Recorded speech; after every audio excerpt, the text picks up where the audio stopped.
People not from the Western world. What's something Westerners eat that makes you wonder, why the heck would you eat that? A family friend from South Africa commented on pumpkin pie once. Wait, you put pumpkins into pie? Why would you do that? When I was teaching in Korea, the concept of sweet rice pudding tended to really confuse my students. That and Marmite, of course. Edit. I can't tell you about whether it's common in other parts of Asia, but it would consistently confuse the kids to the point they'd bring it up in later lessons or other teachers to see if I was making fun of them. It was like how Westerners felt about Koreans putting sugar on garlic bread. Marmite is a spread. It tastes like someone rubbing salt on their knuckles then punching you in the mouth, but in a good way that makes you crave more. To be fair, Marmite confuses everyone. I grew up in Jamaica. When I first came to the UK in 2001, I started school and primary education.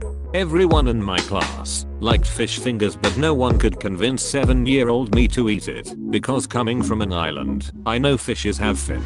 I love them now though, but I only started eating them about 5 years ago. Also, I had never seen white sugar before. In the Caribbean, we predominantly have brown demerara sugar, and to this day it is still my preferred. Jamaican who came to Canada, I was also surprised by white sugar lol. Chinese American here, grew up eating Chinese food at home, but I had enough contact with other Americans to know Western food. I remember being baffled in first grade when a parent brought in a raw veggie platter with dip. I thought, you'll eat raw broccoli and cauliflower. Me too, until I went to college and learned to like raw veggies real quick, or else I was going to wind up with some kind of nutritional deficiency. Haha. Gotta love dining halls. / I'm a Western person, but I lived in a remote jungle village in the South Pacific for a few years. I'd always have a tin of milk powder in my bush kitchen for making tea and coffee. My language helper wanted to know why the tin had a cow on it when it was white powder and not corned beef, the only cow in a tin she knew of.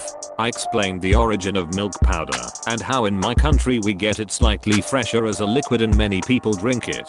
She was totally grossed out that white people love to drink cow breast milk. Living in a remote village with no refrigeration, she had never had milk, cheese, yogurt etc. So, when I explained how we ferment milk to make those, she started gagging.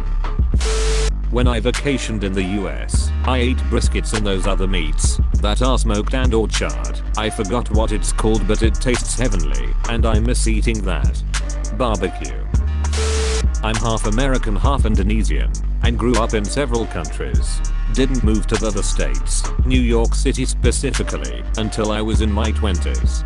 My roommates were trying to figure out American things I had missed out on growing up internationally, and they were blown away that I never had a PB and jelly sandwich. I was hesitant to try it because it's such an odd combo, but man, they made me one, and I was like, damn, this is good.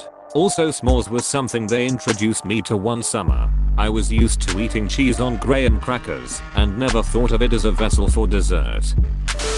Steak, but this is coming from someone who grew up buying meat from stores that aren't exactly sanitized, so we have to make sure they're very thoroughly cooked. My GF stat is the same.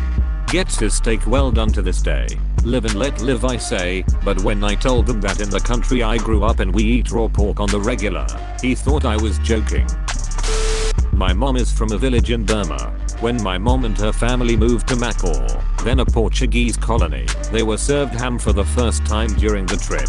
My grandparents thought it was raw meat and the entire family, grandparents and their 10 children, left their ham portions uneaten. My parents are now in their 70s, and just in the last 2 to 3 years got open-minded enough to try medium rare steak. They like it, but still view it as a you will get sick food. My dad developed a cold a week after eating medium rare steak and blamed it on the steak. A Japanese colleague of mine was straight up offended when he saw we Brazilians put mashed potatoes and batata palha, which is like tiny thin potato chips, on a hot dog. I didn't tell him my mom also puts carrots, corn and other vegetables on it. He'd go crazy, haha. To be fair, after seeing Brazilian pizzas and now reading about mashed potatoes on hot dogs, one would think you guys were taking fat barn rips when cooking. To be honest though, mashed potatoes and mushroom gravy on a hot dog sounds amazing. I traveled to the States once, and I was excited to have hash browns considering we were at the source, but they were completely different from what we have at home. Edit. The hash browns I had were from Denny's, but a lot of you have mentioned Waffle House, so I'll definitely give it a try when I come back. Something I found is that hash browns tend to vary a lot depending on where you get them.